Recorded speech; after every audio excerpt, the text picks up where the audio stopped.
Bueno, buenas noches a todos.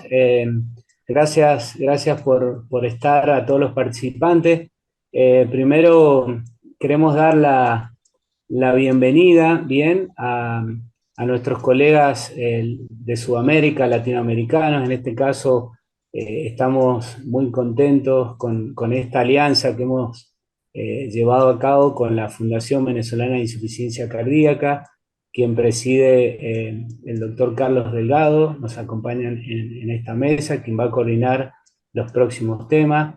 La verdad que es una gran alegría de nuestro comité de insuficiencia cardíaca e hipertensión pulmonar en poder lograr estas alianzas con nuestro deseo, ¿no? De seguir progresando, de seguir investigando y obviamente intercambiar información como en este caso. Así que queremos darle la bienvenida a nuestra actividad científica del Comité de Insuficiencia Cardíaca de la Federación. Así que muchas gracias, doctores de Venezuela. Lo presento al doctor Carlos Delgado, él es el presidente de la Fundación Venezolana de Insuficiencia Cardíaca, así que buenas noches, doctor.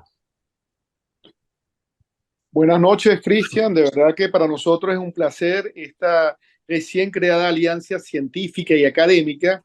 Y para nosotros desde aquí, desde Venezuela, estamos muy alegres de compartir con ustedes. Ya hemos compartido en otras ocasiones con el doctor Sergio Perrone, con muchos expositores también de la Argentina y de otros países de Latinoamérica. Y esta iniciativa nos abre el camino para seguir divulgando información, sobre todo en esta área de insuficiencia cardíaca, hipertensión pulmonar, que hoy en día está como que en la palestra, en la mirada internacional por todas las comorbilidades, todas las terapéuticas nuevas que revisten estas entidades clínicas. Entonces, te felicito a ti, Cristian, y a la Federación Argentina de Cardiología por también lograr esta alianza que hemos logrado, valga la redundancia, para estrechar amistades académicas entre estos dos centros científicos. Y bueno, ya para entrar en el tema, vamos a iniciar de una vez, ¿verdad? Con dos exposiciones muy importantes. La primera de ellas es insuficiencia cardíaca tras el alta hospitalaria, claves para evitar el reingreso con insuficiencia cardíaca, fracción de eyección y fracción de eyección reducida. Nuestro conferencista va a ser el doctor José Ramón Gómez Mancebo. El doctor tiene un magíster científico currículum en cardiología de la Universidad Central de Venezuela, posgrado de medicina interna, posgrado de medicina crítica. Es profesor de la cátedra de cardiología de la Escuela de Medicina de Luis Racetti en la Universidad Central de Venezuela. Es director del laboratorio ecocardiográfico de la cátedra del Servicio de Cardiología del Hospital Universitario de Caracas. Es coordinador del laboratorio de ecocardiografía clínica en el Ávila, Caracas, presidente de la Fundación Venezolana de Cardiología Preventiva y es secretario de la Asociación Venezolana de Aterosclerosis y a su vez es miembro honorífico de la Fundación Venezolana de Insuficiencia Cardíaca. Entonces vamos a dar la bienvenida al doctor Gómez Mancebo. Adelante. Muchas gracias, Carlos. Muy amable por tu presentación y muchas gracias por esta invitación a la Alianza Latinoamericana Académica que están recién comenzando a funcionar hoy con estas disertaciones científicas. Y una felicitación tanto a la Federación Argentina de Cardiología como a la Fundación Venezolana de Insuficiencia Cardíaca por esta iniciativa que me parece extraordinaria para poder intercambiar ideas como ustedes han comentado. Voy a hacer la share de mi presentación y voy a iniciar de una vez con la solicitud que me habían hecho sobre el uso, o mejor dicho, el título de insuficiencia cardíaca tras el alta hospitalaria. Así que vamos a trabajar con ella y esto vamos a iniciar con lo que tengo que declarar. No tengo prácticamente nada que declarar en cuanto a esta información que vamos a comentar hoy. He sido investigador principal en el estudio Énfasis HF. Voy a seguir esta agenda que ustedes ven aquí: objetivos, indicadores pre-egreso y de congestión, plan post-egreso, estudios clínicos, importancia de la titulación de los medicamentos y tratamiento de las comorbilidades. Cuando uno hace un plan pre-egreso, hay que tomar en cuenta tres cosas. Una, mejorar la congestión y que el paciente no tenga signos de congestión que después veremos. Tratar las comorbilidades, que es generalmente con un paciente que tiene insuficiencia cardíaca, lo más común es que tenga alguna comorbilidad que pudiera estar incidiendo en la evolución del paciente. E iniciar el tratamiento oral para poder egresar al paciente cómodamente con su tratamiento vía oral sin ningún tipo de restricciones que requieran medicamentos intravenosos o parenterales.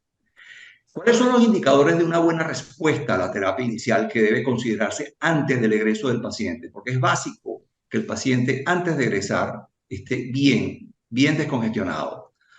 Son varios puntos. La mejoría subjetiva reportada por el paciente, que es muy fácil de obtener, el paciente va a decir si se siente mejor o igual o peor. La frecuencia cardíaca, que es un punto importante y objetivo, que son menos de 100 latidos por minuto, incluso mejor que 100 latidos por minuto si estuviéramos alrededor de 70 latidos por minuto antes de egresar. Ausencia de cambios ortostáticos de la presión arterial, y eso es importante hacerlo con el paciente. Saber si el paciente responde o no bien al movimiento de incorporación de la cama, sentarse y ponerse de pie. Y eso es fácilmente hecho con la toma de presión, hacerlo antes de egresar al paciente. Evaluar si hay un buen gasto urinario, si la saturación de oxígeno es mayor de 95% en aire ambiente y si ha habido una suficiente disminución del peso corporal que ha sido contabilizado a lo largo del tiempo que ha estado en hospitalización el paciente. De manera que el programa multidisciplinario al post-egreso de hospitalización requiere de 3 puntos importantes. La instrucción para que el paciente haga un automonitoreo, las visitas médicas periódicas y la telemedicina o la teleconsulta que se le pueda hacer al paciente para ahorrar visitas al médico y en las consultas.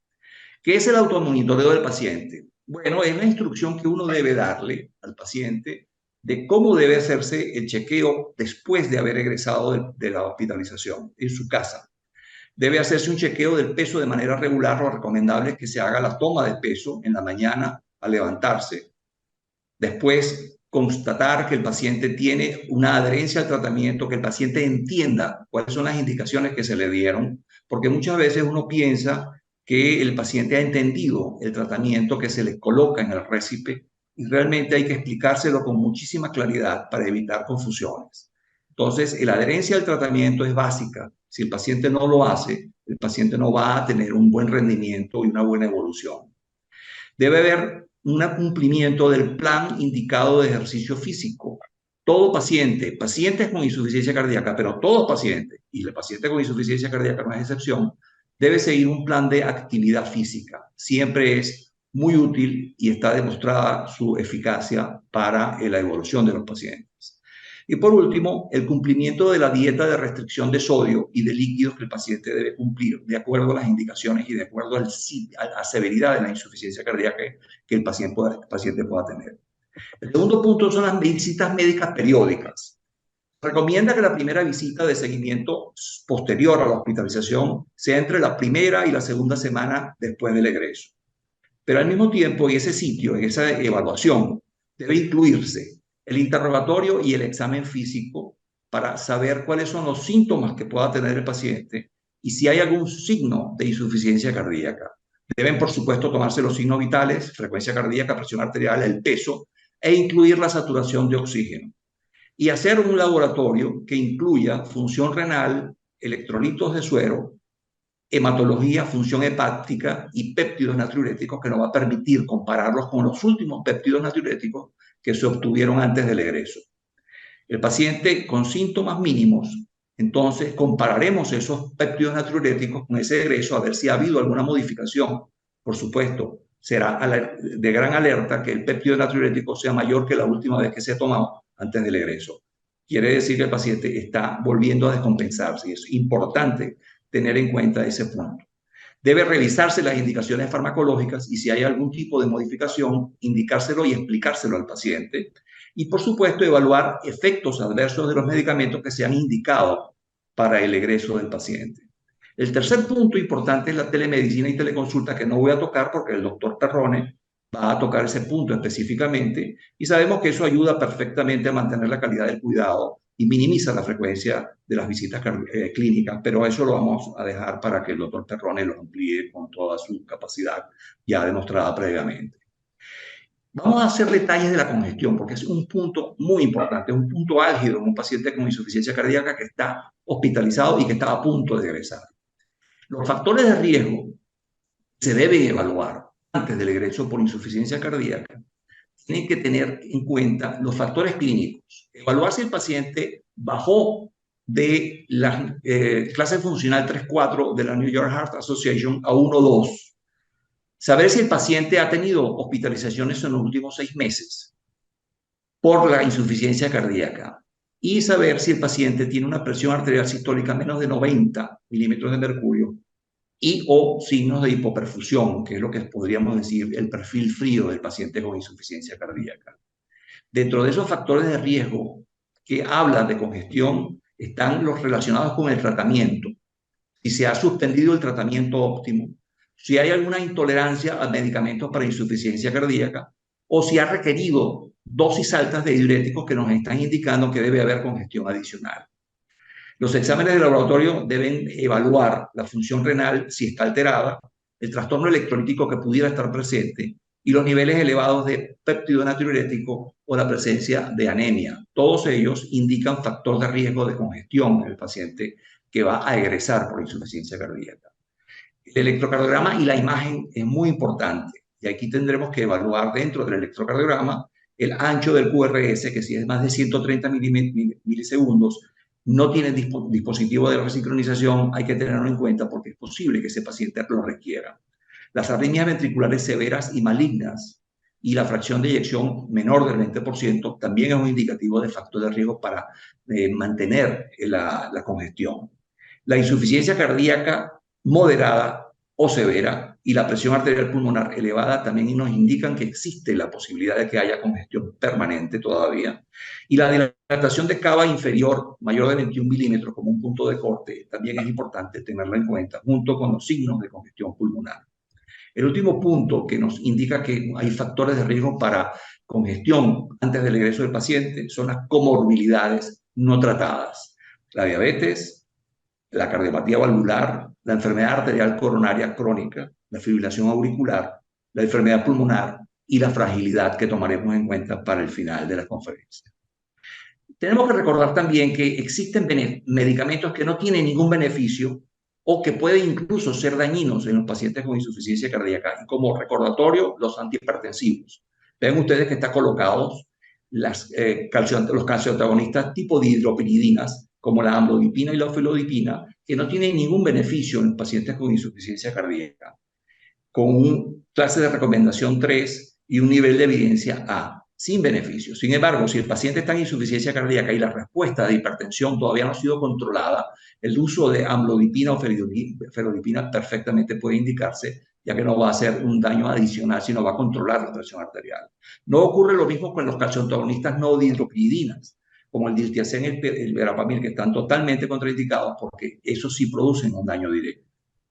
De los bloqueadores alfa, como la doxazosina, no tenemos disponibilidad de información que se hayan hecho en estudios randomizados para poder dar información adicional. Pero existe una gran cantidad de medicamentos en el armamentario antihipertensivo como para poder tener necesidad de utilizar doxazosina. Por otro lado, los no antihipertensivos. Recuerden que los antiarrítmicos como la flecainida, la propafenona y la dronedarona están contraindicados en los pacientes con insuficiencia cardíaca. Las tiazolidinidionas como la rosiglitazona y la pioglitazona también están contraindicadas en insuficiencia cardíaca. Y los inhibidores de dipeptidilpeptidasa 4 o IDPP4, bien conocidos específicamente, la saxagliptina y la alogliptina, no deben darse en pacientes con insuficiencia cardíaca. Y por último, los inhibidores selectivos y no selectivos de la ciclooxigenasa, como el ketorolac o el ibuprofeno o el naproxeno o el celecoxib, ejemplo, no se debe dar en pacientes con insuficiencia cardíaca bajo pena de que puede caer en descompensación o ser más congestivo el paciente. Debemos evaluar a un paciente antes de egresarlo para tener seguridad de que en el egreso vamos a tener un buen paciente compensado y un buen tratamiento que va a ser eficaz a lo largo de la post-hospitalización. Una evaluación clínica, como ya dije, que evalúe la posibilidad de congestión, la pérdida óptima de peso, que se debe comparar con el peso histórico del paciente, la clase funcional que ya comenté que debe ser entre 1 y 2, y los signos vitales, presión arterial, frecuencia cardíaca y una saturación de oxígeno mayor de 95%. En cuanto al laboratorio, debemos tener una péptido natriurético mayor del 30% en disminución con respecto al inicio, o un NT-proBNP menor de 1500 picogramos por mililitro, o un BNP menor de 250 picogramos por mililitro, que tengamos una buena función renal con unos electrolitos adecuados y una hematología óptima que se caracterizará por ser mayor de 1 gramo por decilitro con respecto al del inicio antes de la hospitalización. En cuanto a las imágenes, la radiografía de tórax tiene, por supuesto, que tener una resolución de signos de congestión, y la evaluación de la presión diastólica final por el ecocardiograma es importante. Y tengamos en cuenta que la evaluación del Doppler, tanto parietal como el Doppler mitral, deben tener menos de 15 para tener un valor aceptable. El óptimo, por supuesto, es menos de 10. La relación EA debe ser menos de 2 y el tiempo de desaceleración de la válvula mitral debe tener más de 130 milisegundos para que podamos tener una seguridad de que hay un punto de descongestión adecuado. En cuanto a la vena cava inferior, recordemos que el tamaño tiene que ser, el diámetro tiene que ser menos de 21 milímetros y que debe haber un índice de colapso mayor de 50 y como aceptabilidad se entiende que puede haber un diámetro menos de 21 milímetros. Y por último, en cuanto al ultrasonido pulmonar, el óptimo es que haya menos de 5 líneas B y lo aceptable es que sea por lo menos de 15 líneas B en 28 lugares de evaluación del tórax. Este es el manejo habitual de los pacientes y esta es la historia en el tiempo de lo que ocurre con los pacientes que ingresan con insuficiencia cardíaca, aumento de péptidos natriuréticos, una congestión hemodinámica inicial que después se convierte en una congestión clínica, y esa congestión clínica primera es la que se resuelve teóricamente o prácticamente en la hospitalización, pero no debemos confiarnos solamente en esas manifestaciones clínicas que han mejorado. Debemos tener en cuenta lo que sucede con la parte hemodinámica que se prolonga en el tiempo. Si uno ingresa al paciente en este punto donde termina la congestión clínica, todavía queda un espacio para la mejoría de la congestión hemodinámica y a partir de ese punto es cuando podríamos, después de mejorarla, comenzar el tratamiento oral para hacer el preegreso, evaluar esa descongestión que ya hemos dicho cómo hacerla y por último pasar al egreso y hacer las visitas post-egreso que inclinan al monitoreo de la congestión, de la presión arterial, la frecuencia cardíaca, el péptido natriurético, la función renal y el potasio sérico. En este caso, el paciente estaría en euvolemia siempre y cuando se mantenga dentro de los rangos normales de esos valores.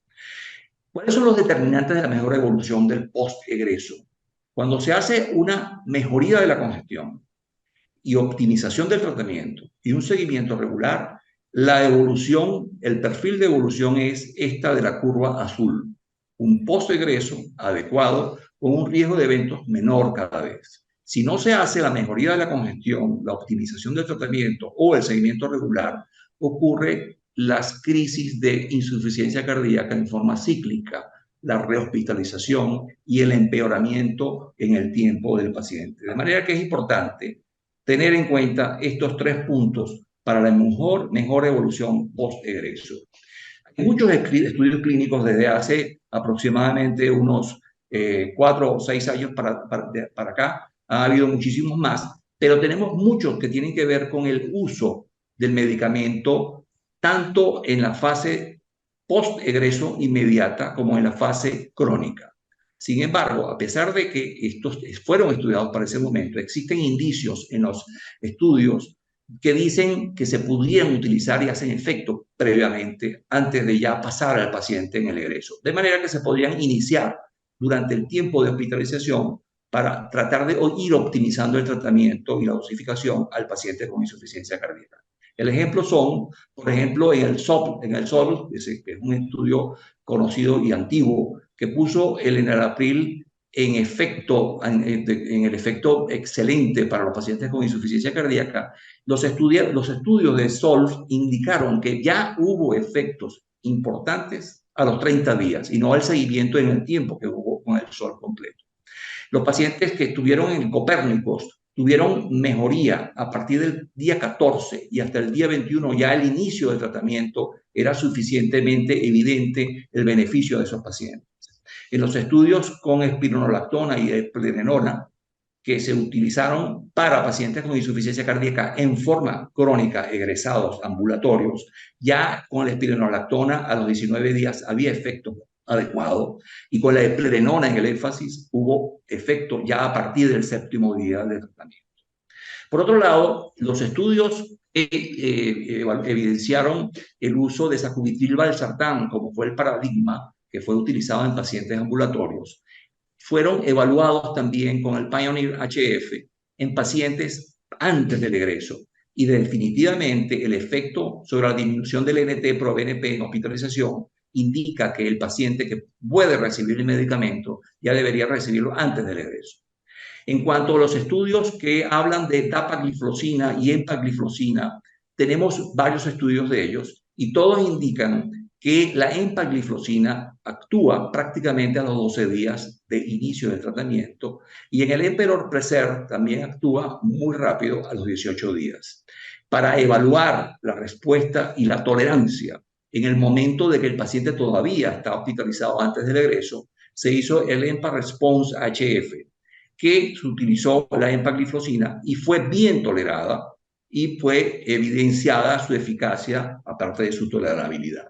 Por otro lado, el estudio Victoria, que es un estudio de registro con el Vericiguat, no incluyó pacientes con insuficiencia cardíaca aguda, de manera que no tenemos una información sobre ellos, pero es una indicación posible en pacientes que tienen necesidad de tratamiento. ¿Cuáles son las características de la indicación y titulación de los fármacos requeridos? Fíjense ustedes, todos los fármacos que están incluidos en el tratamiento, sobre todo con los pacientes en pacientes con insuficiencia cardíaca, en los fármacos que sabemos que son lo que llaman los 4 fantásticos, tenemos que darlos a dosificaciones adecuadas hasta su tolerancia y con los requerimientos requeridos, con la dosis máxima para que se ha estudiado. Sin embargo, ¿qué ha ocurrido?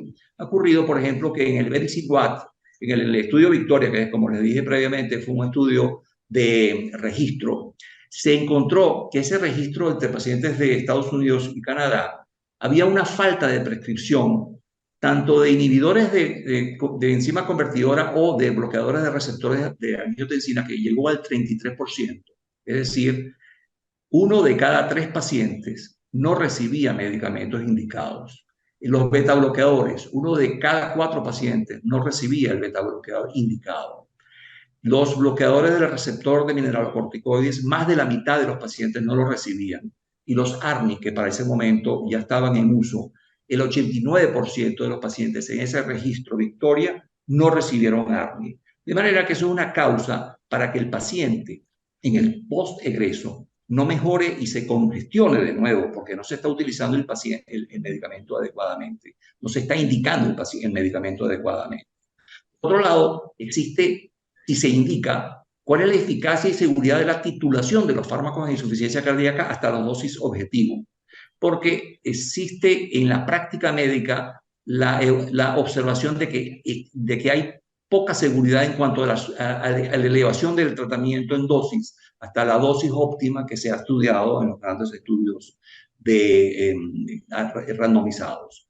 ¿Y qué ocurre? Que se ha estudiado esto, como fue en el estudio Biostat CHF, en pacientes con insuficiencia cardíaca, donde se hizo una titulación de los inhibidores del sistema renina-angiotensina y de los beta-bloqueadores, y se asoció que había mejor pronóstico cuando el paciente tenía una fracción de eyección menor de 49% y la dosis objetivo por lo menos llegaba hasta el 50% de la estimada total o máxima como objetivo de ese grupo de medicamentos. Y en el estudio Strong HF, que era la evaluación de la seguridad, tolerabilidad y eficacia para observar cuál era el resultado del NT-proBNP en las terapias por insuficiencia cardíaca, no hubo beneficios de ese grupo de pacientes que recibían alta intensidad de inhibidores de enzima convertidora de angiotensina, beta bloqueadores, bloqueadores de los receptores mineralocorticoides. Para ese momento no se evaluaron los ARNI ni los inhibidores del SGLT2, y hasta el 100% de las dosis recomendadas en 2 semanas fueron efectivas y toleradas. El tratamiento, la recomendación del Strong HF es que el tratamiento de alta intensidad produce menos readmisiones, produce menos muertes por todas las causas y además disminuye, por supuesto, los valores de NT pro BNP, mejora los síntomas y mejora la calidad de vida. De manera que no solamente es no indicarlo, sino que cuando se indique debe llegarse a la dosis máxima estudiada, tolerada por el paciente. ¿Por qué entonces existe reincidencia de la descompensación por insuficiencia cardíaca una vez que el paciente ha egresado? Por tres cosas básicas. Una, incumplimiento de la dieta, de la farmacoterapia y de los controles médicos. Falta de titulación farmacológica, como ya hemos visto, y descuido de las comorbilidades. Y hablando de las comorbilidades, vamos a revisar cuáles son ellas en general. El tratamiento preegreso tiene que examinar con detalle cuáles son las comorbilidades cardiovasculares y las comorbilidades no cardiovasculares. Las cardiovasculares más frecuentes son la fibrilación auricular, la enfermedad arterial coronaria crónica y la enfermedad valvular. Y las no cardiovasculares son la diabetes, la enfermedad tiroidea, la fragilidad, la anemia, la enfermedad pulmonar, la insuficiencia renal y el desequilibrio hidroelectrolítico que tiene el paciente. Cuando vemos la importancia de la presencia de anemia, tenemos que irnos a los estudios que nos hablan sobre el uso de medicamentos como la carboximaltosa y la derisomaltosa, que fueron los estudios AFIRM para evaluar, y el Ironman, para evaluar el efecto de ese medicamento en los pacientes con anemia, deficiencia de hierro e insuficiencia cardíaca. Y el punto final de estos grupos de pacientes, tanto en el AFIRM, que fue hecho para 52 semanas, como el Ironman, que fue hecho para seguimiento de 4 años, era un punto final combinado de hospitalización y muerte cardiovascular. En ninguno de los dos casos, la muerte cardiovascular como punto individual dio significación estadística, aunque estuvo en los límites de darla. Pero el punto final primario compuesto, por supuesto, fue arrastrado por la rehospitalización en los pacientes que recibieron este hierro intravenoso, por un lado de derisomaltosa en el Ironman y por otro lado en el AFIRM, la carboximaltosa fue suficiente para producir el efecto adecuado. Déjeme que se me fue aquí la señal un momentico y ya seguimos otra vez. Se fue la luz y volvió. Bien, bueno, siga, doctor, adelante.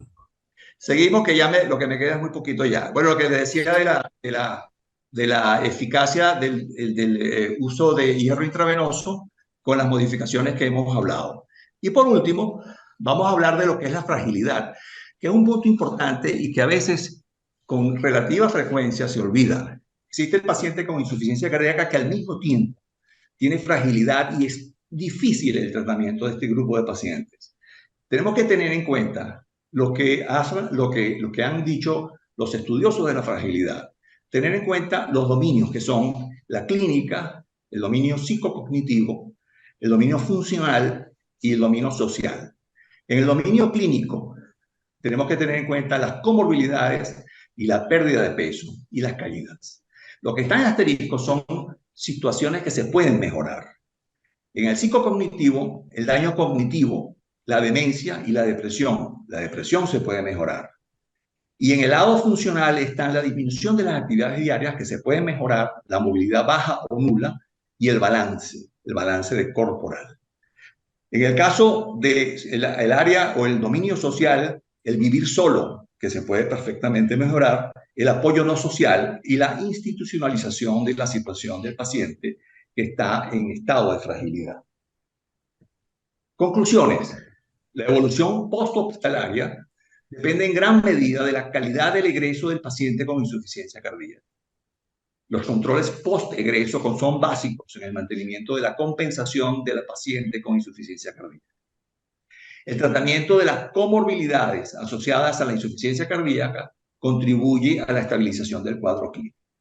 De manera que con esto creo haber hecho un esbozo más o menos superficial, pero con la intención de que se tomen en cuenta los puntos que debemos tener en consideración para el paciente que está a punto de egresar y que después debe ser controlado ambulatoriamente. Muchas gracias a todos.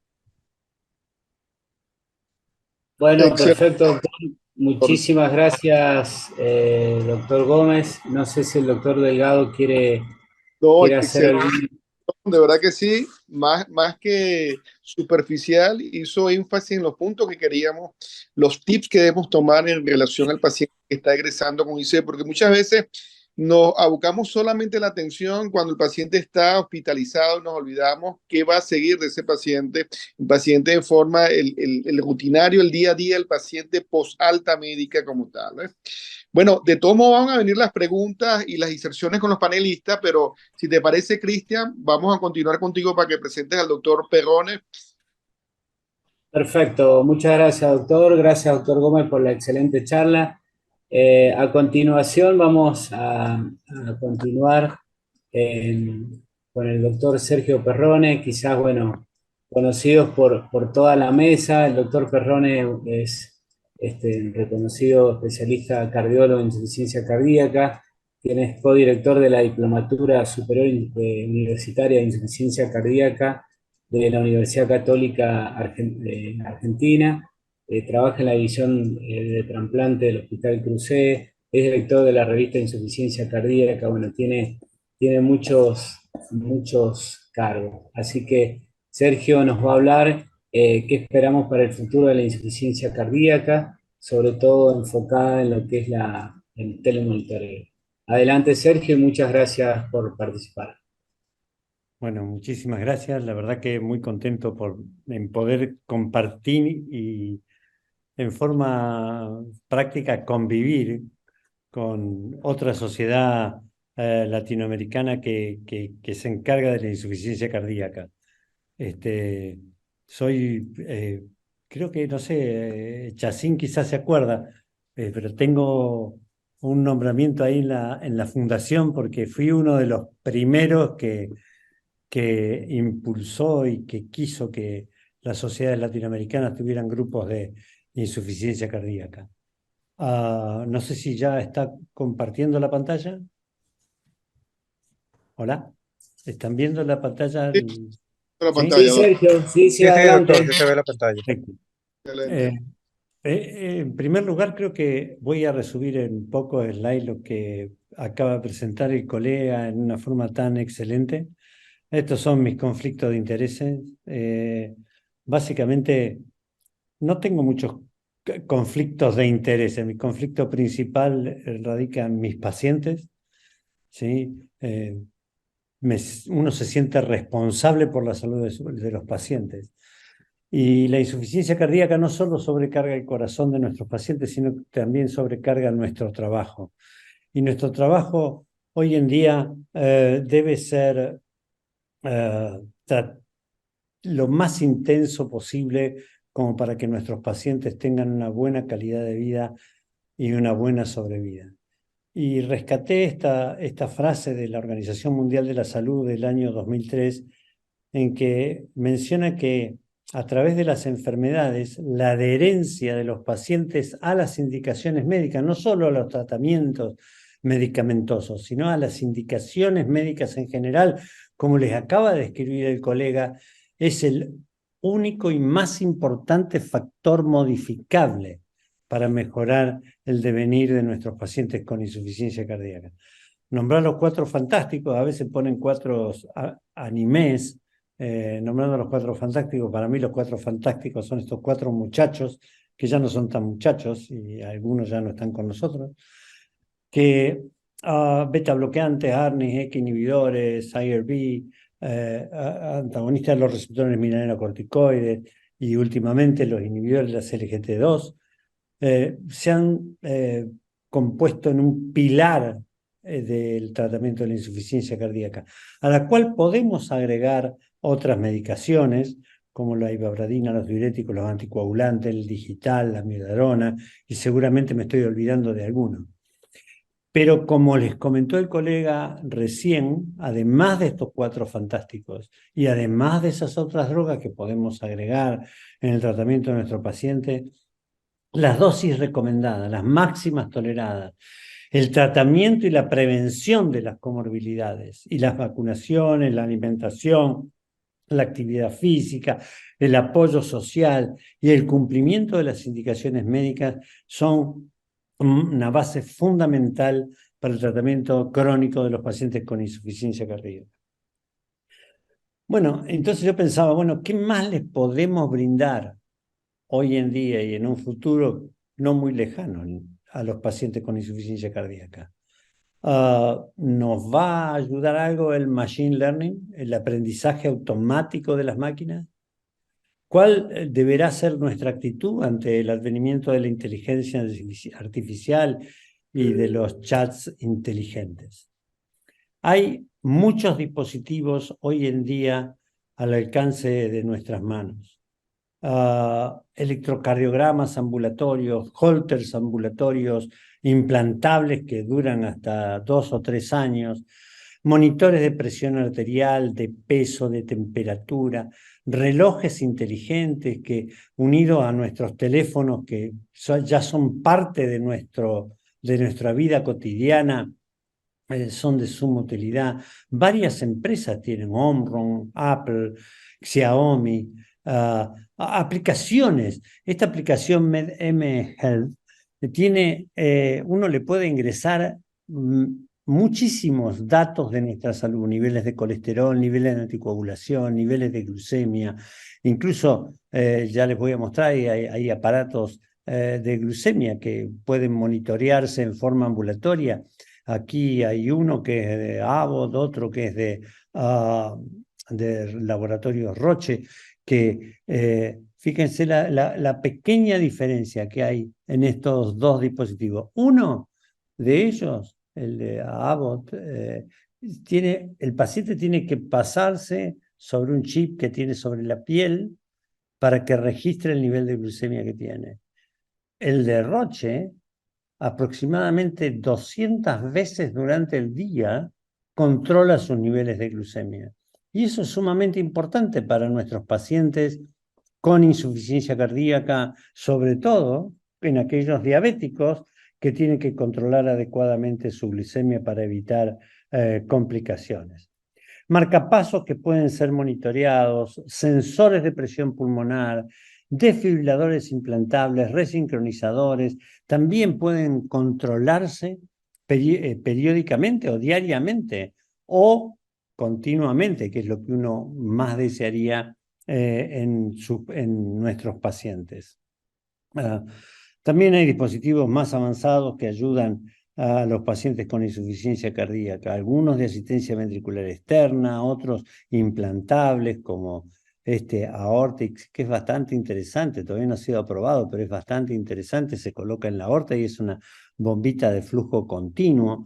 El Impulse Dynamic, que es un modulador de la contractilidad miocárdica, que incluso produce cambios en la genética de la célula miocárdica. Dispositivos de ultrafiltración implantable que utilizan el peritoneo como una membrana y a través de un líquido que se inyecta en el abdomen, uno puede tener una remoción directa del sodio, que este aparatito lo tira esa remoción a la orina y el paciente la orina. Y después el sistema de asistencia ventricular izquierda, como el HeartMate 3, corazones artificiales totales, incluso tan diminutos que pueden llegar a ser implantados en pacientitos chiquititos o algunos más pequeños para adultos. Fíjense, el HeartMate 10 tiene el tamaño de un pulgar y el VeriCycle, que se coloca en la subclavia, tiene el tamaño de una pila AA. O sea que uno con todos estos dispositivos más algunos otros, hay dispositivos para auscultar pacientes en forma remota. Uno puede controlar síntomas, por supuesto, peso, frecuencia cardíaca y su variabilidad, electrocardiograma, arritmia, tensión arterial, temperatura, frecuencia respiratoria, saturación de oxígeno, impedancia, sensores dieléctricos, actividad del paciente, geolocalización. Esto de la geolocalización es bastante complicado porque a uno lo ubican donde uno está. Espero que alguno no cometa algunas actividades que no están permitidas, ya sea por la familia o por la sociedad, y lo ubiquen rápidamente con una cosita de esta. Detectan caídas, como les decía, pueden ocultar, controlar la glucemia, la presión pulmonar, la presión auricular izquierda, monitoreos del sueño. Hay dispositivos que se colocan debajo del colchón que pueden monitorear el sueño de un paciente. Incluso hay dispositivos que pueden controlar el volumen tidal, la presencia de sibilancias en el paciente. Hay trabajos que han demostrado la utilidad de la utilización de la telemedicina en reducir la cantidad de eventos. Este es uno de ellos, el Team Heart Failure 2, en el que nos muestra que este monitoreo remoto de pacientes combinado con la educación y el soporte tecnológico 24 horas al día durante 7 días a la semana con médicos, enfermeros, que pueden ver y monitorear estos parámetros poniendo niveles de alarma, uno puede llegar a disminuir las complicaciones del paciente.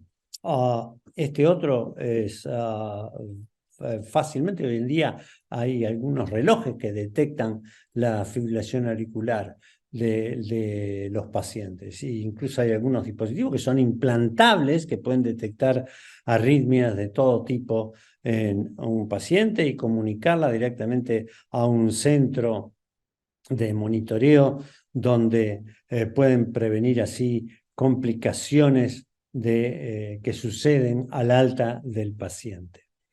Los análisis de monitorización portátil continua reducen la hospitalización, básicamente la previenen. Uno puede llegar a detectar precozmente. Fíjense, este es un parche que se coloca el paciente en la piel y transmite los movimientos, electrocardiograma de 3 derivaciones, impedancia, temperatura, frecuencia cardíaca, variabilidad de la frecuencia cardíaca, la carga rítmica que tiene, por supuesto, la frecuencia respiratoria y la actividad del paciente y la posición del cuerpo. O sea que uno puede llegar a saber qué es lo que está pasando en ese paciente. Por ahí no encuentra taquicárdico, pero por ahí el paciente está corriendo. Entonces, uno puede llegar a correlacionar los eventos con la actividad física o con lo que está realizando el paciente en ese momento o en la posición que se encuentra, porque por ahí lo encuentra uno con la presión un poco más baja y se da cuenta que el paciente está durmiendo y no está sin ningún síntoma porque le está monitoreando el sueño y el paciente está durmiendo plácidamente. También, fíjense, esto fue diseñado por los israelíes durante la pandemia, y uno a través de la comunicación, a través del teléfono, puede llegar a hacer una otoscopía, a ocultar al paciente o incluso mirarle la garganta con este visualizador. Es como un bajalengua que además le enfoca la garganta para ver si el paciente tiene algún problemita. La intervención que permite realizar precozmente la telemedicina es hoy en día algo que está muy bien conceptuado, digamos. Fíjense, este estudio se hizo en 2 centros de telemedicina en Berlín y Stuttgart, y si bien no hay grandes diferencias, hay una pequeña diferencia que puede llegar a utilizar.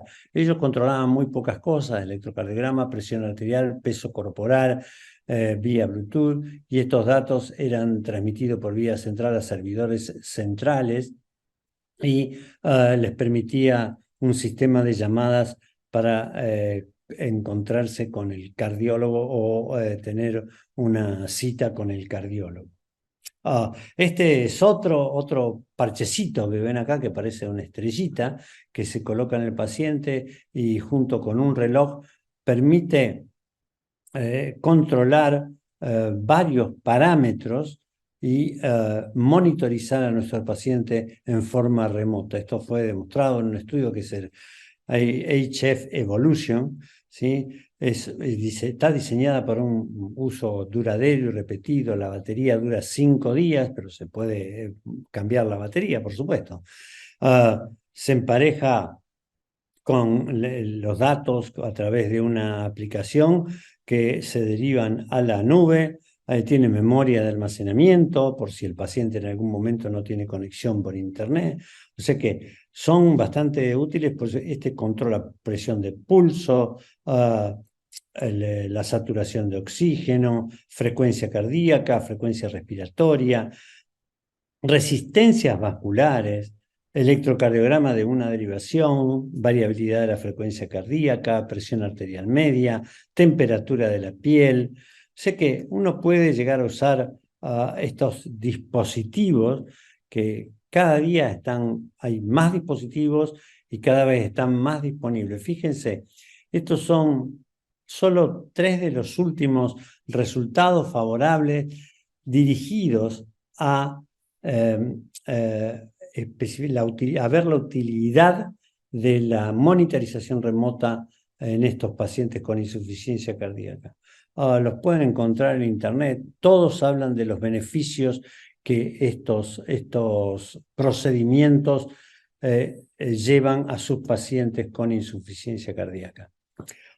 Este es otro trabajo, el David Heart Failure Study, que monitorea frecuencia cardíaca, variabilidad, onda de pulso, saturación de oxígeno, frecuencia respiratoria, temperatura, actividad electromecánica, y le cuentan los pasos, basados en que tenemos que movernos un poquito para mejorar nuestra calidad de vida.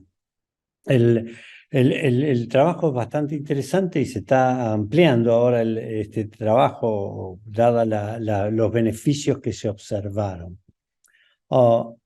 Hay marcadores fisiológicos de la descompensación aguda. El diseño de este dispositivo, el CardioMEMS, lo hicimos hace como 16 años ya. Lo desarrollamos con científicos de la NASA, con una compañía que se llamaba CardioMEMS, que después la compró St. Jude y después St. Jude lo compró el laboratorio Abbott.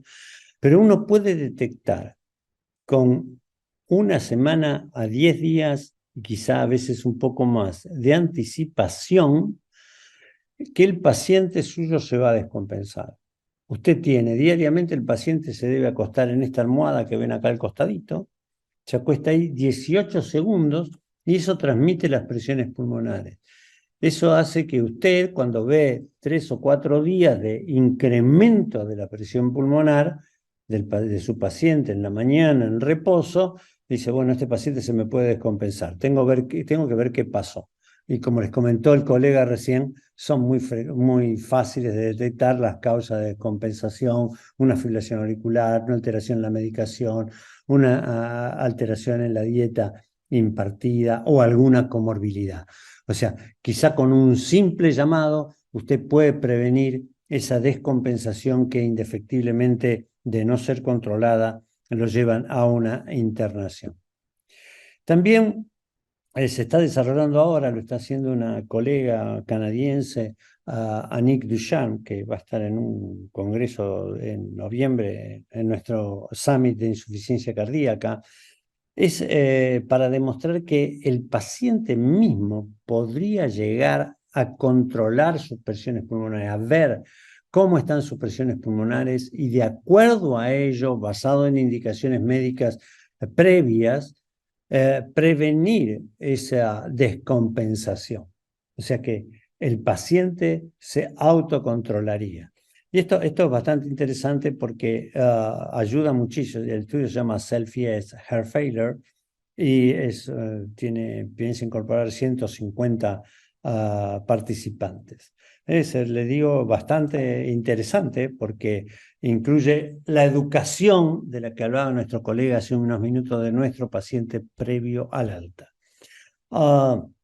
También los desfibriladores, resincronizadores y marcapasos se pueden controlar. Estos dispositivos de 3 compañías, Biotronic, Medtronic y Abbott, St. Jude, pueden controlar la actividad de su paciente durante el día y la presencia de arritmia durante el día una vez que el paciente entra a la casa. Una vez que el paciente entra a la casa, este dispositivo se conecta independientemente de cómo uno hace el backup de su computadora cada vez que entra a la casa. Este dispositivo lo que hace es registrar los eventos que ha habido en el dispositivo que tiene colocado el paciente, ya sea marcapaso, resincro o desfibrilador implantable. Estos dispositivos están ya comercialmente disponibles y lo que hacen, como les decía, es transmitir cuando llega el paciente a la casa, y esto se ve en una central de monitoreo, y su médico de cabecera, basado en parámetros previamente establecidos, ¿sí?, puede llegar a decir, bueno, usted tiene que venir rápido a la consulta o tiene que internarse rápidamente porque el evento que ha sufrido es bastante importante. Esta es una descripción esquemática de cómo serían este tipo de dispositivos. Pero esto es lo que nos lleva, toda esta combinación de dispositivos, centrales de monitoreo, computadoras, máquinas que aprenden y la inteligencia artificial, nos van a llevar rápidamente en los próximos años a simplificar la tarea del médico, a facilitarla y permitir que esta tarea sea más personalizada, más dirigida. ¿Por qué les digo esto? Porque como les decía recién, que si el paciente se puede controlar la glucemia, pero se pasa una vez al día el aparatito sobre el sensor, el paciente se siente a veces, está ocupado, está haciendo otra cosa, se olvidó, y no se controla. La automatización de esto es mucho más interesante. Al paciente que le molesta pesarse todas las mañanas o tomarse la presión todos los días o controlar su frecuencia respiratoria. Hacer esto en forma automatizada, sin que sea un inconveniente para el paciente, sin que sea una carga para el paciente, va a redundar de menos trabajo para el paciente y menos trabajo para el médico, por supuesto, porque va a estar permanentemente monitorizado. Nosotros estamos trabajando con un centro de tecnología disruptiva.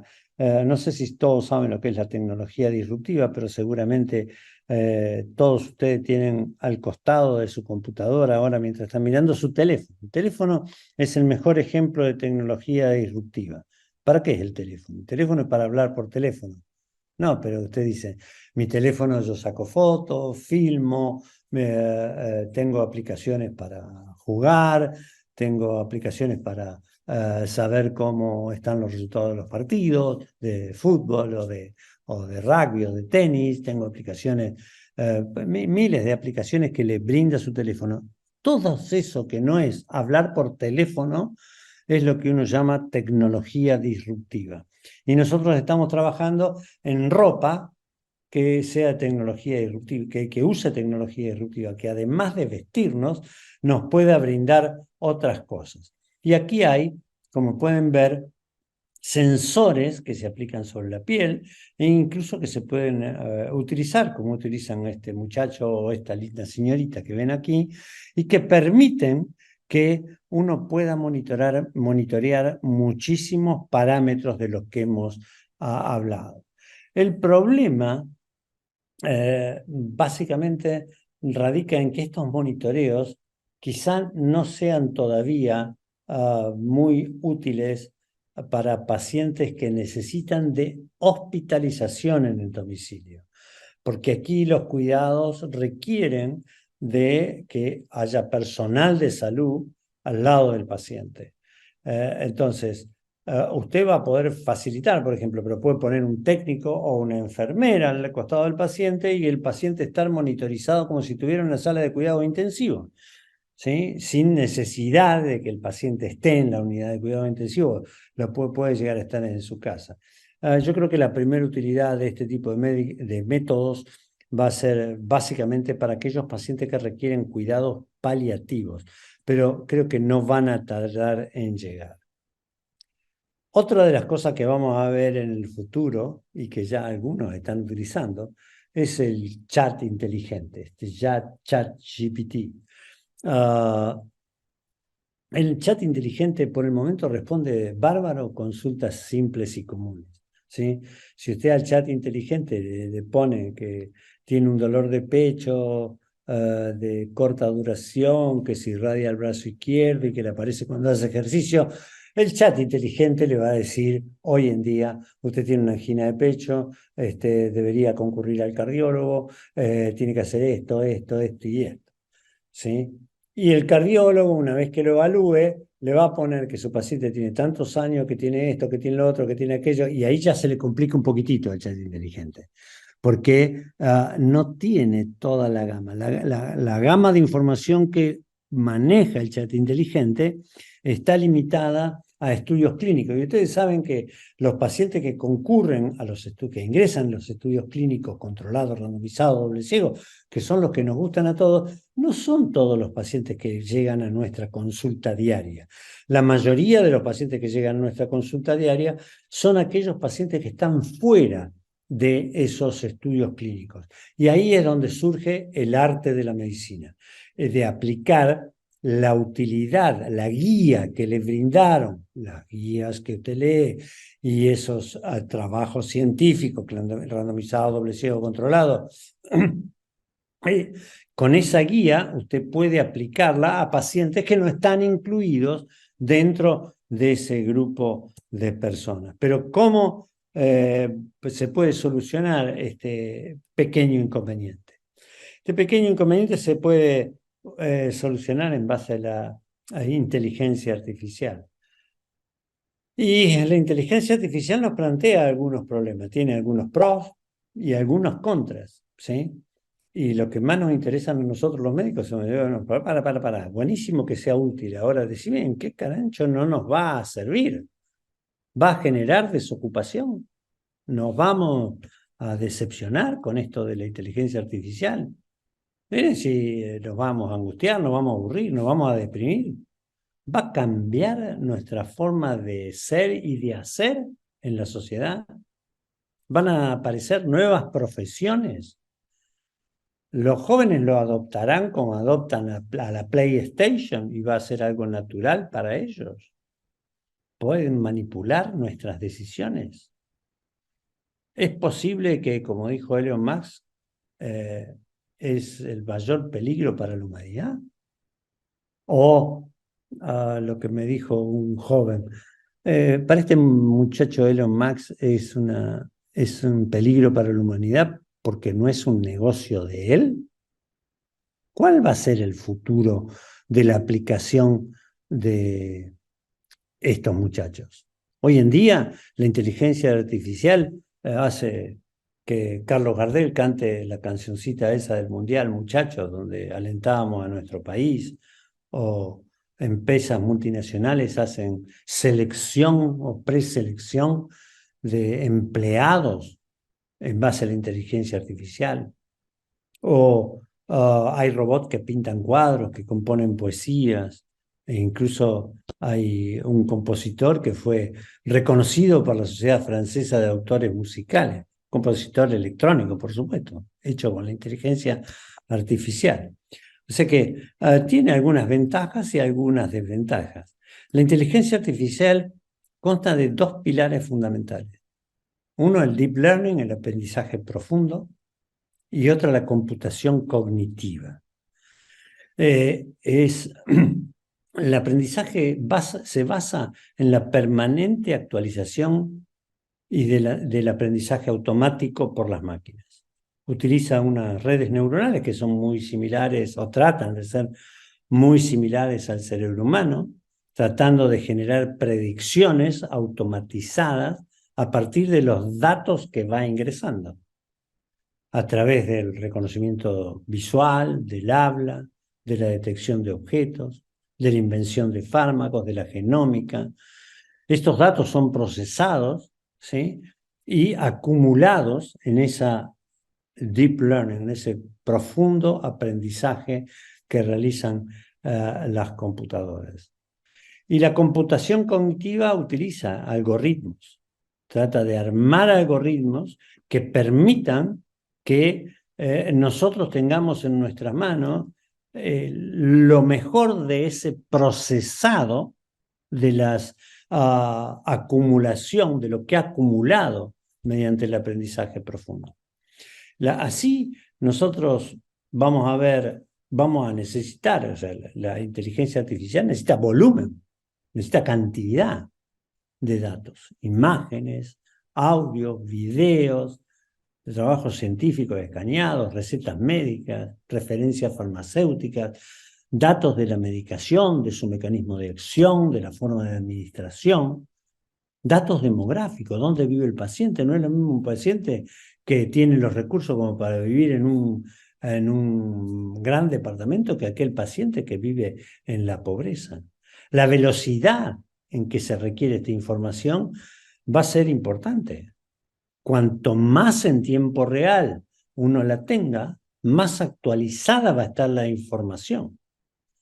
La variedad de datos van a depender del que provee los datos y de la velocidad de flujo de esos datos. Y por supuesto, y sumamente importante, de la veracidad. Porque ustedes se habrán dado cuenta que hay artículos que uno los abre, los mira y los tira a la basura porque son inservibles, pero muchos de los artículos son muy veraces y muy útiles para nosotros. Y hay errores cometidos en trabajos importantes que han llevado al fracaso a drogas que podrían llegar a ser útiles en cierto y determinado tipo de pacientes. Todo eso se va a acumular y se va a procesar y básicamente en base a este procesado y análisis consensuado va a tratar de formar conductas. Para eso hay que entrenar ese conjunto de datos, ¿sí? El aprendizaje automático, el deep learning, es crucial, ¿sí? Pero tenemos que entrenarlo cómo tienen que ser procesadas. Y para eso nosotros los médicos tenemos que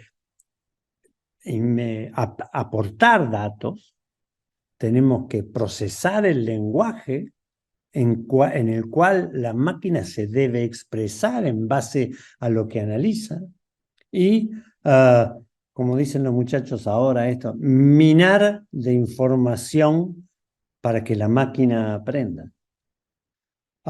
Después de eso, estos datos tendrán que ser clasificados, supervisados, agrupados y para tratar de darnos una información adecuada. Para eso, el corazón de esta información artificial es el motor.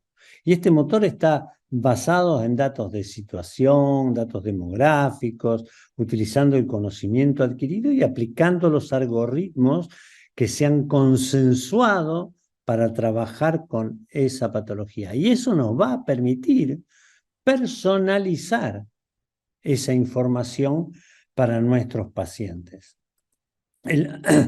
Hoy en día, el médico recibe una información a través de muchas cosas de inteligencia artificial, pero el médico tiene que elegir y tiene que enseñarle, a su vez, a la máquina a que sepa elegir, a que vaya aprendiendo a elegir.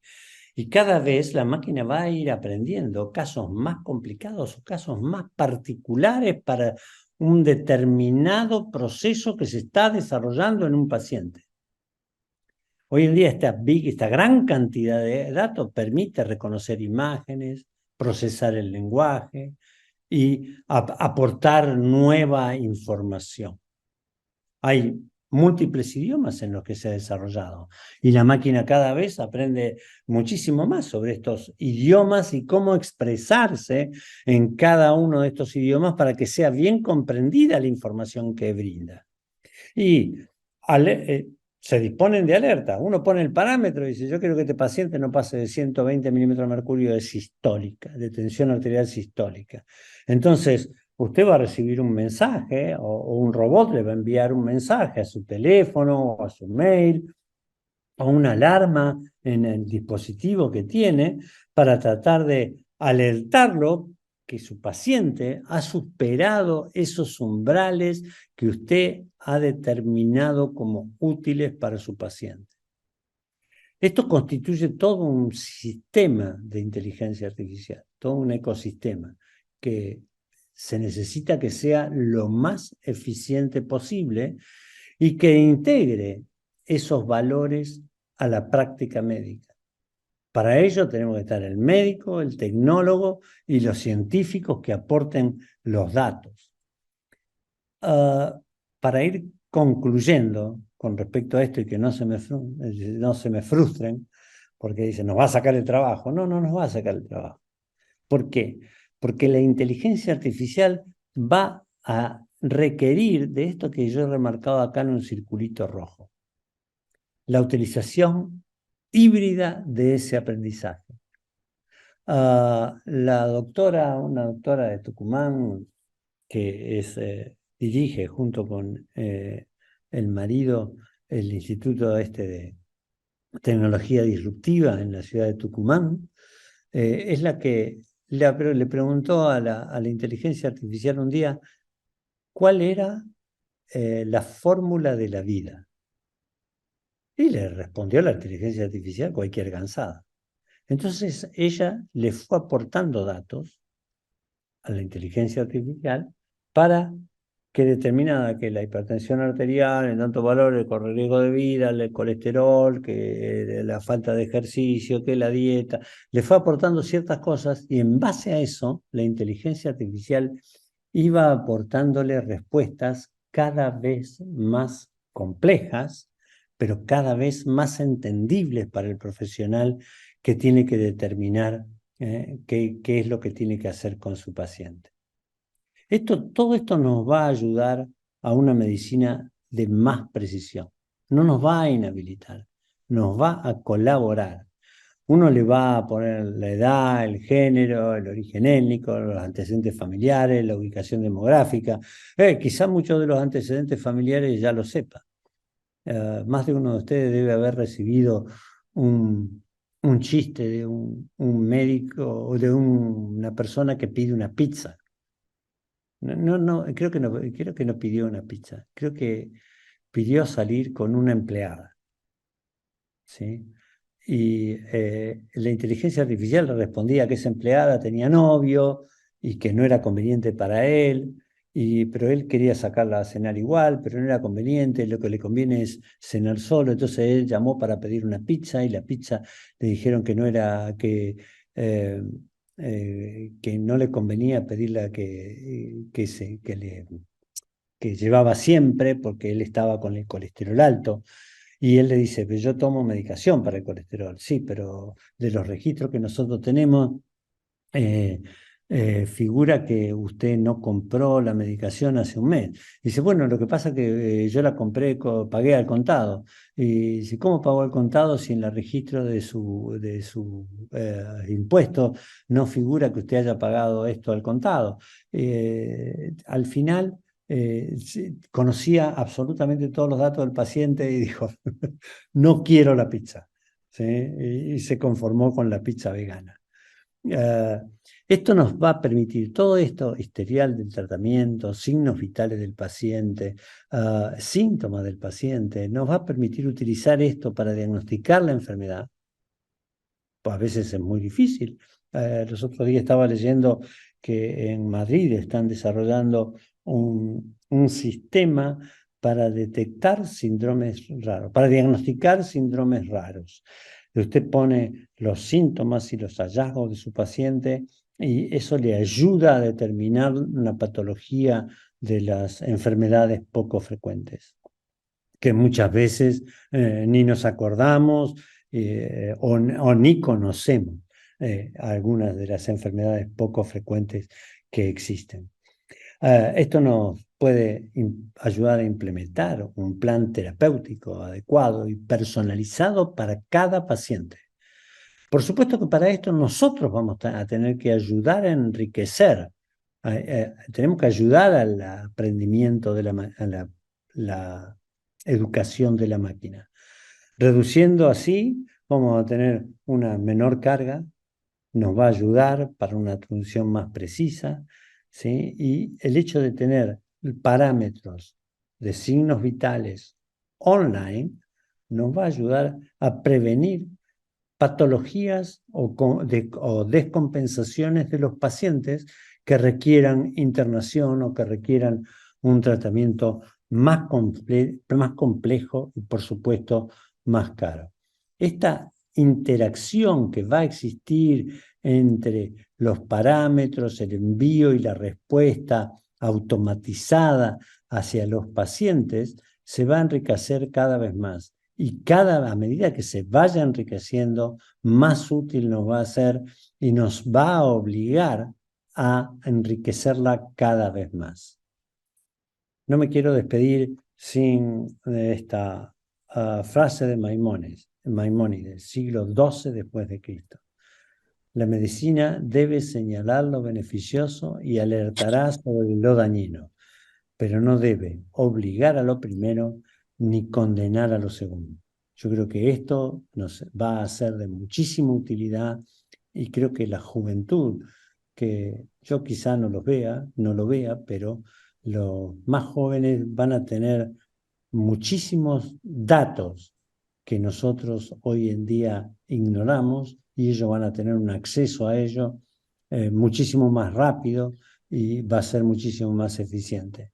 Los mayores recordarán como yo cuando tenían que buscar una bibliografía y iban al índice de la biblioteca de la universidad donde tenían que revisar ese índice enorme, un libraco enorme que tenía todas las bibliografías y una vez que uno detectaba una bibliografía iba a buscar el artículo de la revista presencial. Eso nos llevaba a veces días de trabajo y actualmente, hoy en día, uno lo hace con una aplicación en su computadora en segundos.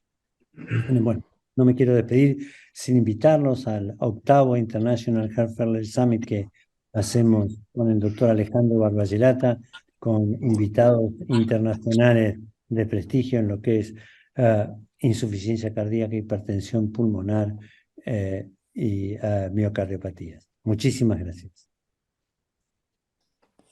Bueno, Sergio, muchísimas gracias. Quiero felicitarte por la brillante exposición, tema de suma actualidad, muy interesante el enfoque que le diste, así que felicitarte y agradecerte el tiempo. Está el doctor Delgado para que presentemos a los panelistas y hacemos algunas preguntas o comentarios. Claro que sí, igualmente me uno. Felicitaciones, doctor Sergio. Pareciera una charla futurista, pero eso es el presente, lo que estamos viviendo ahorita, con tantos avances en la medicina en relación a todos estos dispositivos, a la inteligencia artificial como tal. Ya para entrar de lleno en la discusión, bueno, por parte de los panelistas de Venezuela tenemos al doctor Gerardo Chacín, médico cardiólogo, fundador de la Fundación Venezolana de Insuficiencia Cardíaca y actual miembro de la directiva, al igual que el doctor Marcos Wilhelm, médico cardiólogo internista, también miembro de la directiva de la Fundación Venezolana de Insuficiencia Cardíaca. Y Cristian, por Argentina tenemos a... Bueno, por Argentina está la doctora Celia Villa, quien es miembro activa del Comité de Insuficiencia Cardíaca de la Federación, y la doctora Carla Vallejos, quien es también miembro activa del Comité de Insuficiencia Cardíaca de la Federación Argentina de Cardiología. Así que muchísimas gracias a los cuatro por estar a esta hora. Así que bueno, si quieren abrimos el panel con algún comentario, alguna pregunta a los doctores. Bueno, me parece excelente las dos conferencias y quisiera preguntarle al doctor López Mancebo, mi profesor, ahí la parte del paciente que sale con insuficiencia cardíaca aguda, sale del hospital o de nuestro hospital, sí, y nosotros, el problema que yo veo es utilizar los cuatro fantásticos en estos pacientes. El doctor Matt Murray y David Parker habla de la parte de la, mm, de la titulación de los pacientes para no tener descompensación, porque el paciente a veces al utilizar los cuatro fantásticos empieza con la hipotensión, se siente mal. ¿Cómo es la parte que tú utilizas del paciente que es egresado de una insuficiencia cardíaca? ¿Utiliza los cuatro fantásticos o vas llegando poco a poco introduciendo en los medicamentos? Sí, gracias, Gerardo. Gracias por la pregunta. Sí, no es fácil que todo paciente con insuficiencia cardíaca reciba los cuatro medicamentos prácticamente simultáneos y a dosis total. No es fácil. Yo creo que es lo más difícil de todo. porque el paciente con insuficiencia cardíaca siempre va a tener algún tipo de problema a nivel de la presión sistólica que va a impedir, si ya se inició el ARNI, va a impedir subirle la dosis. Y si ya tiene utilizándose en forma crónica los diuréticos, va a también dificultar la alteración que pueda tener a nivel renal si es que la tiene. De manera que lo que habitualmente se intenta debe ser lo que las guías de Canadá recientes han publicado, y es que se haga por etapas. Posiblemente el hecho de que ya se haya compensado el paciente y esté a punto de egresar nos va a permitir utilizar vía oral el betabloqueador y el inhibidor de SGLT2, que desde el punto de vista de efectos colaterales puede tener la menor cantidad de efectos colaterales.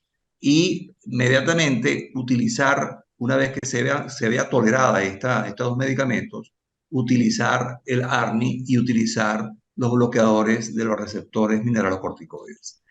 Siempre hay que hacerlo en forma progresiva, individualizar el paciente. No todos los pacientes responden igual, no todos los pacientes responden a tolerancias de diferentes dosis.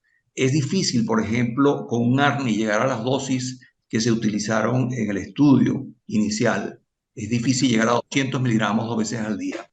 A mí me ha costado mucho llegar a pacientes con esa dosificación. Es muy complicado. El paciente en general tolera muy poco las dosis altas porque la presión arterial le baja. El paciente se rehuye y se niega a seguir subiendo la dosis porque se da cuenta que el medicamento lo hace sentir muy mal. De manera que hay que hacerlo en forma progresiva, en forma de evaluación de cada uno de los medicamentos y cada dosis que se le va a poner. Y una vez que se vea la tolerancia, seguir subiendo la dosis hasta la dosis objetivo, como habíamos comentado. Okay. Buenas noches. Felicitaciones a ambos conferencistas, al doctor Gómez Mancebo y al doctor Perrone. A mí me gustaría continuar preguntándole un par de cosas al doctor Gómez Mancebo. Son con los pacientes al alta. Sí, todos sabemos que es difícil, los que vemos pacientes con insuficiencia cardíaca, sabemos que es difícil titular los medicamentos al alta y el seguimiento tiene que ser muy estrecho en este tipo de pacientes. Pero, ¿cómo considera usted que debería ser el seguimiento en el sentido de que es necesario la visita médica o debería ser un personal especializado que visite al paciente o una combinación con métodos no tradicionales hasta ahora como métodos electrónicos? ¿Cuál sería la mejor combinación de elementos para tratar de monitorizar a ese paciente de forma ambulatoria? Yo creo que uno tiene que ser muy práctico y tener las cosas prácticas a la mano. Nosotros todavía no estamos en capacidad, como dijo el doctor Perrone, que de paso lo felicito porque esa conferencia prácticamente futurista que nos dijo es una información realmente interesante e importante para lo que vayamos a ir haciendo con nuestros pacientes en el futuro. Pero volviendo a lo que decía Marcos Wilhelm, una de las cosas prácticas que hay que hacer es lo que tenemos a la mano. El paciente sale de egreso y nosotros queremos saber qué está pasando en los próximos 5 días. Vamos a evitar que el paciente tenga que venir a la consulta en 5 o 10 días inmediatamente. Lo recomendable es que fuera en 1 semana o 2 semanas, como dicen las guías. Pero si uno quiere estar seguro porque el paciente no está muy claro cómo va a evolucionar o si está cumpliendo el tratamiento o si lo está haciendo bien, decirle al paciente que nos comunique cada 2 días o cada 3 días por WhatsApp. Dinos cómo tienes el peso y la presión arterial y tu frecuencia cardíaca. Eso es muy sencillo. Si el paciente tiene un aparato de tomar la presión, le va a dar la información inmediatamente. Y el peso es muy sencillo también, simplemente pesarse en la mañana. Y eso nos va a dar una idea de si el paciente está yendo por el buen camino después del egreso o no. La comunicación debe ser fluida y debe ser abierta. Realmente la permisividad que podemos darle al paciente por utilizar nuestro número telefónico, básicamente no para hablar por teléfono, sino para darnos los datos a través de WhatsApp, nos va a permitir que ese paciente pueda ser controlado más estrechamente. Yo creo que es una forma adecuada de hacerlo. Yo prefiero el WhatsApp y no los mails. Los mails yo los leo con más irregularidad que los WhatsApp. Doctor, tenemos un par de preguntas por acá en el chat. Ahí levantó la mano el doctor comentarle algo al doctor José Ramón. Sí, ajá. José, coincido totalmente. El WhatsApp mejor que el mail. Sí, por supuesto, por Sí, supuesto. definitivamente. Y te cuento, lo que acaba de decir es muy fácil de realizar, es muy fácil de monitorear para el paciente. Hoy en día, todos tienen teléfonos celulares, eso es básico.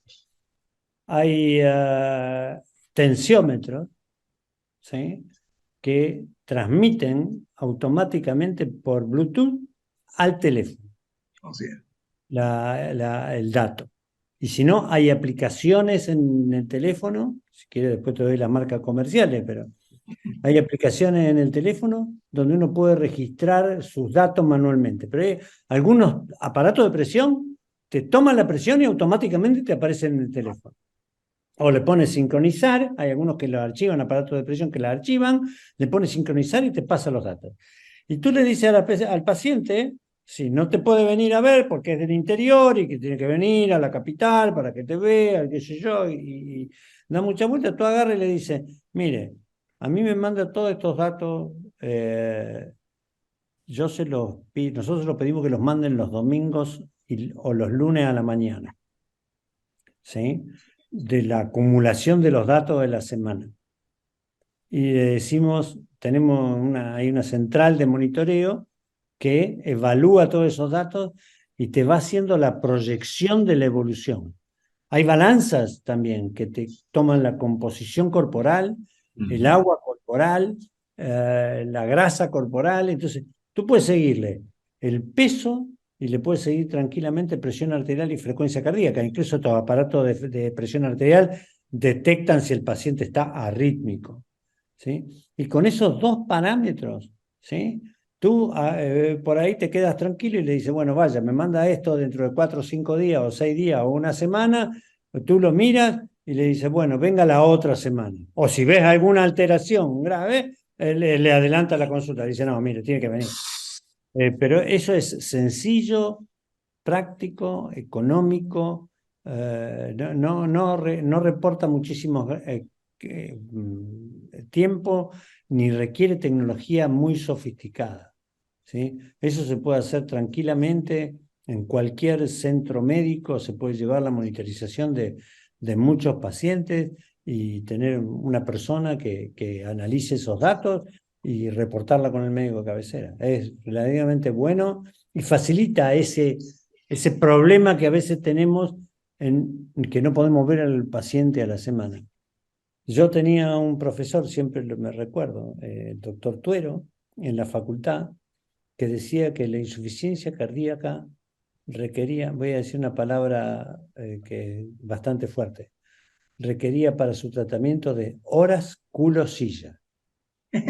Había que sentarse al lado del paciente en aquella época. Hoy en día no hace falta que nos sentemos al lado del paciente, ¿sí? Hace falta que lo veamos periódicamente, pero que estemos encima del paciente, ¿sí? Yo me la paso con los pacientes que monitoreo, esta mañana le dije, ¿qué hiciste el fin de semana del 16 de septiembre? Que el 18 de septiembre, lunes, tu presión excedió los valores que venías teniendo. No, lo que pasa que el fin de semana, porque también influye eso, lo que pasa es que me invitaron a una fiestita, qué sé yo, y se me fue la mano con la comida, o sea, simplemente con ese dato el paciente sabe que está controlado y sabe que está transgrediendo algo, y lo controla y se evita la descompensación. Exacto. Ahí está la doctora Celia Villa que levantó la mano. Bien, bueno, siguiendo en la línea de la conversación que venimos teniendo de los pacientes posterior al alta y teniendo en cuenta, por un lado, la optimización de las drogas, por el otro lado, el automonitoreo, el control y la transmisión de datos, le quería preguntar al doctor Gómez, en su centro o en su experiencia, ¿cuál considera que es la falencia mayor o más habitual que cometemos los médicos al externar un paciente? ¿Cuál es el factor en el que más erramos o más frecuentemente erramos? Sí, yo creo que el factor es el miedo a la dosificación de los medicamentos. Y por otro lado, la urgencia o la rapidez con que queremos egresar al paciente. Si el paciente ya no tiene disnea y ya no hay crepitantes, ya queremos egresarlo, pero cuidado, todavía tenemos que ver cómo están los electrolitos, la función renal, cómo está la diabetes si la tiene, cómo está la estabilidad cardíaca si no tiene ninguna otra arritmia. Cuando hacemos eso rápido y creemos que ya porque el paciente no tiene disnea está mejor, estamos equivocándonos en el diagnóstico hemodinámico. El paciente todavía está descompensado hemodinámicamente. Clínicamente está mejor, pero hemodinámicamente todavía está congestionado. Hay que seguir esperando con el tiempo del tratamiento y una vez que lo tengamos, el siguiente punto que perjudica al paciente es que tenemos miedo de dar el tratamiento adecuado. Muchas veces yo he visto cómo se le da el carvedilol a una sola dosis al día, cuando el carvedilol tiene que darse 2 veces al día. ¿Que debe comenzarse con 6.25 o menos porque el paciente está congestionado? Sí, pero también aumente la dosis, porque si usted lo manda a su casa con 6.25 2 veces al día, no tiene dosis óptima, tiene una dosis muy precaria todavía. Si usted tiene que darle al paciente un tratamiento con el ARNI, trate de subir la dosis a medida que el paciente vaya tolerando de acuerdo a la presión sistólica que tenga. De manera que esas son las dos cosas. Una, la rapidez con que queremos egresar el paciente y dos, el miedo que tenemos a poner dosificación adecuada de los medicamentos. Muchas gracias. De Muy bien, nada, doctor. La rapidez muchas veces es presionada por los directores de las instituciones. eso es verdad. Tal cual. Tanto es así que en Estados Unidos la reinternación dentro de un periodo de tiempo está penada y no se la cubren. Las coberturas médicas no se la cubren a la institución. Eso es Entonces, justamente un aporte que iba a hacer. Damos paso a la doctora Vallejos, que es la última panelista, digamos, en función del tiempo. Doctora. Hola, ¿qué tal? Buenas noches. Excelente la exposición de los dos doctores. Yo tengo una pregunta que es un poco híbrida para ambos, digamos, con respecto al prealta del paciente con insuficiencia cardíaca y a la evaluación de la congestión, es que hay algún parámetro que prefieran evaluar antes del alta del paciente para decir, este paciente ya está para el alta, si es su frecuencia cardíaca, si es su peso, si es su BNP, si es todo. Y para el doctor Perrone, ¿qué tipo de pacientes él, qué tipo de perfil de paciente con insuficiencia cardíaca piensa que es más elegible para un monitoreo hemodinámico tal vez invasivo como tipo CardioMEMS? ¿En qué tipo de pacientes lo usaría? Bueno, la primera parte de la pregunta creo que me voy a corresponder a mí y la respondo. Lo más objetivo son los parámetros que uno puede obtener de los signos vitales. Frecuencia cardíaca, presión arterial, cómo está orinando el paciente. Pero mucho más todavía es la confiabilidad que nos puede dar la medida del BNP o del NT-proBNP, que nos va a decir cómo está la situación hemodinámica del paciente. Porque el paciente puede, como dije antes, estar sin disnea. Puede incluso tener la frecuencia cardíaca alrededor de 90 y ya estamos exigiendo que sea alrededor de 100 o menos. Si está en 90 ya podemos decirlo. Pero si tiene el NT-proBNP elevado, ese paciente hemodinámicamente todavía no está compensado. Así que tenemos que tener en cuenta esos puntos, clínica y el NT-proBNP básicamente, o el BNP. Perdón, Doc, y en cuanto a signos extracardíacos de congestión, POCUS, ecopleura y esas cuestiones, ¿las Sí, utiliza? los signos de eco pulmonar y los signos de radiología y los signos de ecocardiografía también son útiles, pero son un poco más largos en la mejoría, son mucho más largos en la mejoría. Por eso es que digo que la observación, por ejemplo, de las líneas B en el eco pulmonar depende mucho de la destreza del médico que esté haciendo el estudio. En cambio, la determinación del NT-proBNP o el BNP es una determinación muy numérica, muy fácil de realizar y de comparar con los valores previos. De manera que yo creo que es mucho más confiable y además los estudios que han demostrado el hecho del seguimiento de la evolución de un paciente agudo a la mejoría clínica y después el seguimiento, definitivamente los parámetros de BNP, NT-proBNP son muy útiles y muy demostrables. Muchas gracias. bueno, sigo yo con la respuesta. Con la segunda pregunta, segunda parte. Te voy a responder con una frase política. Perón dijo una cosa, dice, todos los hombres son buenos, pero controlados son mejores. Claro que sí. Y eso es lo que sucede. Si tu paciente, y tú estás seguro que es un cumplidor de la terapéutica y de las indicaciones médicas, quizá no necesita tanto control ni tanto monitoreo. Pero si tú sabes que el paciente es un transgresor frecuente, que no va a hacer todas las indicaciones que le has dado, controlado seguramente va a ser mejor. Los sensores de presión pulmonar, si bien están indicados para pacientes con insuficiencia cardíaca avanzada, clase funcional, 2 avanzada, 3 y 4, yo no tengo problema en indicarlo en un paciente que sé que tiene riesgo de descompensarse.